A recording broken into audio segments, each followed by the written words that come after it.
નમસ્કાર મિત્રો, જીતેન્દ્ર પટેલ, શ્રીમતી એમ કે પટેલ હાઈસ્કૂલ ગુજારિયા. આ મિત્રો તમે જોઈ શકો છો મારા હાથમાં હિન્દુ ધર્મનો મહાન ગ્રંથ ગીતા એટલે કે ભગવદ્ ગીતા અહીં આપેલી છે મિત્રો. તો અહીં તમે પાઠ્યપુસ્તક સ્વરૂપે મહાન ગ્રંથ ભગવદ્ ગીતા જોઈ શકો છો. હવે આજે તમે પુસ્તક જોઈ શકો છો એને મિત્રો તમે સારી રીતે વાંચી તો શકો છો, પરંતુ સાથે સાથે આ ડિજિટલ ગીતા છે એટલે કે બોલતી ગીતા છે. તો આના આપણી પાસે આ એક સાધન છે, તમે જોઈ શકો છો. આ નાનકડું સાધન છે એટલે આમાંથી ઓડિયો બહાર આવે છે. તો આને નીચેના ભાગમાં સેન્સર છે. હવે સેન્સર તમે જે પેજ ઉપર જે ટૉપિક ઉપર તમે અડાડો છો એટલે એ વસ્તુ ચાલુ થાય છે. માની લો કે અહીં આપણે ગીતા પાઠ્ય જે છે પુસ્તક, હવે એની અંદર માની લો કે આપણે અહીં તમે જોઈ શકો છો. ચલો, અહીં શંખ છે. હવે મારે શંખ વગાડવો છે તો આ હાર્યું જે મારી પાસે સાધન છે એને અડાડવાનું છે.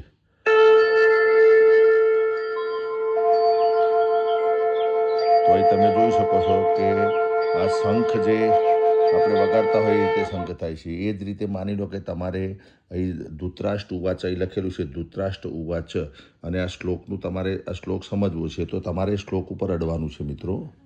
ધર્મક્ષેત્રે કુરુક્ષેત્રે સમવેતાયુયુત્સવઃ.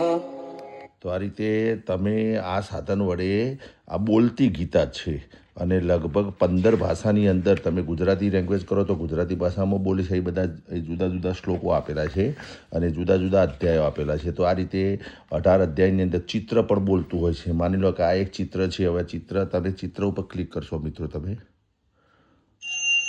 ચિત્ર પણ બોલે છે એ તમે જુઓ. તો અહીં શ્લોકો આપેલા છે, એનું જુદી અંગ્રેજીમાં તમારે સાંભળવું તો તમે અંગ્રેજીમાં પણ સાંભળી શકો છો. તો અહીં ધારો કે આ શ્લોક છે તો તમારે શ્લોક ઉપર તમારે ક્લિક કરવાની છે ખાલી. એતાન્નહંતુમિચ્છામિ જ્ઞાતો. હવે એ જ રીતે માની લો કે હિન્દીમાં તમારે સાંભળવું છે તો તમારે हे मधुसूदन, ગુજરાતીમાં. मुझे इनको मारने पर हाँ, तो आ रही थी। पृथ्वी तो क्या तीनों लोकों का राज्य भी मिले तो भी मैं इनको मारना તો આ नहीं. રીતે મિત્રો ડિજિટલ ગીતા છે. બધા જ અધ્યાય આપ્યા છે. તમે તમારું વાંચન કાનની અંદર આ સાધન વડે તમે સાંભળી પણ શકો છો. અને સાથે સાથે આજે આપણે વાત કરી આ ગીતા છે આખી ટોટલી 18 અધ્યાય આપેલા છે.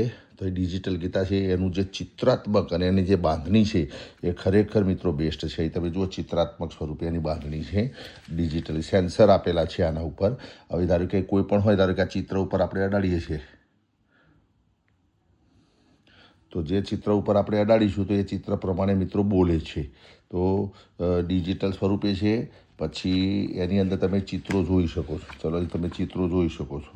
તો આ રીતે આખી શ્લોકો સાથેની અહીં સરસ ધારો કે અહીં હાથી આપેલો છે તો આપણે હાથી ઉપર ક્લિક કરીશું તો તમે જોઈ શકો છો હાથીનો અવાજ આવે છે.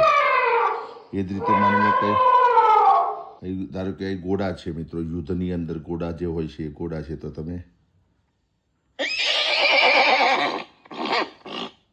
તો આ રીતે આ ડિજિટલ ગીતા છે. એટલે જે લોકોને વાંચવામાં તકલીફ હોય, માની લો કે આંખે ચશ્મા આવ્યા હોય, વાંચી શકાતું ના હોય અને સમજણ ના પડતી હોય, તો આ રીતે તમે આ સાધનનો ઉપયોગ કરીને કાનમાં સાંભળીને પણ તમે ગીતાનું ચયન કરી શકો છો. આ તો આપણે વાત કરી મોટી ગીતાની. હવે આ જ સ્વરૂપ, આ જ વસ્તુ તમે જુઓ, એક નાનકડી પુસ્તિકા સ્વરૂપે ફક્ત 4 થી 5 પેજની પણ ગીતા આપેલી છે. અહીં ભગવદ્ ગીતા તમે 4 થી 5 પેજની આપેલી છે, એ તમે જોઈ શકો છો. આની અંદર શરૂઆતમાં 108 ભજનો આપેલા છે. હવે તમે કોઈ પણ ભજન ઉપર ક્લિક કરશો, કોઈ પણ ભજન ઉપર તમે ક્લિક કરશો એટલે ઓટોમેટિક ભજન વાગે છે. માની લો કે આ પ્રથમ ભજન છે, એના ઉપર આપણે ટીક કરીશું તો તમે જોઈ શકો છો કે આ ભજન તરત જ વાગે છે. એ રીતે તમે કોઈ પણ ભજન પણ સારી રીતે સાંભળી શકો છો. હવે માની લો કે તમારે ગીતાના જુદા જુદા અધ્યાય, તમે જુઓ ગીતાના અધ્યાય આપે છે, ચેપ્ટર 1, ચેપ્ટર, એ બધા ચેપ્ટર આપ્યા છે. બે અહીં લખેલું છે પહેલો, બરાબર. એ બધા અધ્યાયો છે જે ગીતાના બધા અધ્યાયો, બરાબર. આ બધા જ અધ્યાયો ગીતાના 18 અધ્યાયો આપેલા છે. હવે કોઈ પણ અધ્યાય જે છે એ તમારે સમજવો છે, વાંચવો છે તો તમે આ નાનકડી જ પુસ્તિકા છે, તમે જુઓ 2 પત્તાની 3 પત્તાની જ પુસ્તિકા છે. તો આની અંદર ધારો કે કોઈ પણ અધ્યાય હોય, માની લો કે મારે 4 નંબરનો અધ્યાય અથવા 5 નंबर अध्याय हमारे सांभळो छे तो फक्त तमारे एना उपर जईने अध्याय 4 की शुरुआत के साथ ही भगवान कृष्ण योग विद्या को अविनाशी बता रहे हैं, यानी यह एक ऐसी विद्या है जिसका कभी भी नाश नहीं हो सकता। दूसरे और तीसरे अध्याय में भगवान ने अर्जुन को कर्म योग और ज्ञान योग के बारे में बताया और अब यहाँ अर्जुन से बोलते हैं कि इस योग विद्या का ज्ञान मैंने सबसे पहले सूर्यदेव विवस्वान को दिया। હવે આ જ વસ્તુ જુદી જુદી ભાષામાં આપેલી છે. અહીં જુઓ તમે જુદી જુદી લેંગ્વેજ આપેલી છે. અહીં તમે બધી અંગ્રેજીમાં છે, હિન્દીમાં છે, મરાઠી છે, નેપાળી છે, બરાબર. આ રીતે ગુજરાતી ભાષા પર છે. હવે માની લો કે તમારે ગુજરાતીમાં સમજવું છે તો તમારે શરૂઆતમાં છે આપણે આના ઉપર ગુજરાતી પર ટીક મારવાનું. તમે ગુજરાતી હવે ગુજરાતી તમે સિલેક્ટ કર્યું. હવે કોઈ પણ અધ્યાય હોય એ મિત્રો ધારો કે અહીં આપણે અધ્યાય છે તો આ અધ્યાય मानी लो कि 5वां नंबर अध्याय से तो अध्याय 5 की शुरुआत होती है अर्जुन की उस शंका से जिसका निवारण वो भगवान कृष्ण से मांगते हैं। आ रीते मित्रों जुदा जुदा अध्यायो छे अने एना पछी सौथी महत्वनी वात छे के અહીં તમે જોઈ શકો છો.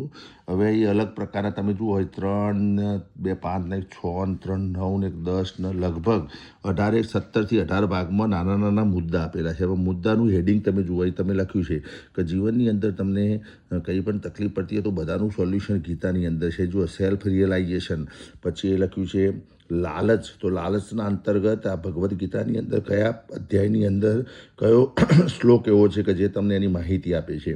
પછી અહીં લખેલું છે શાંતિ માટે કયું છે, શાંતિ માટે પ્રાકૃતિક 3 ગુણ છે. પછી અહીં લખ્યું છે કે ઈર્ષા જો હોય તો ઈર્ષાના અંતર્ગત પણ ગીતાની અંદર આપેલું છે. પછી ટૂંકમાં કહેવાનો મતલબ જીવન આત્મા, તો આત્મા વિશે તમારે સાંભળવું છે તો તમે માની લો કે સપોઝ આ મુદ્દા આપેલા છે કે આ અધ્યાય 2 ની અંદર કે 3 ની અંદર, તો એના ઉપર તમારે ટીક કરવાનું છે. यहाँ आखिर भगवान कृष्ण ने स्पष्ट रूप से शरीर और आत्मा के अंतर पर वर्णन किया। श्री भगवान ने बताया कि आत्मा तो अमर है जो कभी नहीं मरती। जिस धीर पुरुष को इसका ज्ञान है वो शरीर के खत्म होने पर शोक नहीं करता और न विचलित होता है। कहने का मतलब हुआ कि एक धीर पुरुष शरीर के परिवर्तन में किसी प्रकार का मोह नहीं रखता है।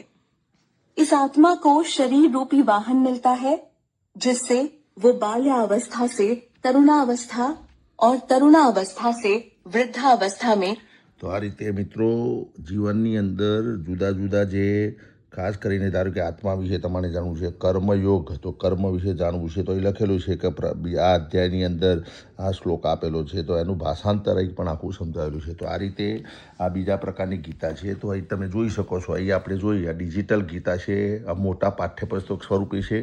એના પછી નાનકડી ગીતા છે કે જેને તમે હાથ વગી રાખી શકો, અને એના પછી પણ એનાથી એ નાનકડી ગીતા છે. તમે જુઓ એકદમ નાનકડી ગીતા છે. તો અહીં પણ એ જ રીતે 108 ભજનો આવે. આ પોકેટ ગીતા છે. તમે આના ખિસ્સામાં રાખીને આ સાધન તમારી સાથે હોય અને આ ખિસ્સામાં હોય તો પણ તમે કોઈ પણ જગ્યાએ શાંતિથી બેસીને તમે એનું અધ્યયન કરી શકો છો. અહીં પણ તમે જુઓ જુદા જુદા અધ્યાય આપ્યા છે. આપણે જેમ આપણે આ વાત કરી, આ સૌથી પહેલાં આપણે જોઈ મોટી ગીતા છે, પછી એનાથી નાની અને એનાથી પણ નાની ગીતા એ તમે જોઈ શકો છો. અહીં પણ ચેપ્ટર કન્ટેન્ટ્સ એના આપેલા છે. તો આ રીતે આ ડિજિટલ ગીતા છે, બોલતી ગીતા છે, એટલે પુસ્તક છે. તો અહીં તમે જોઈ શકો છો.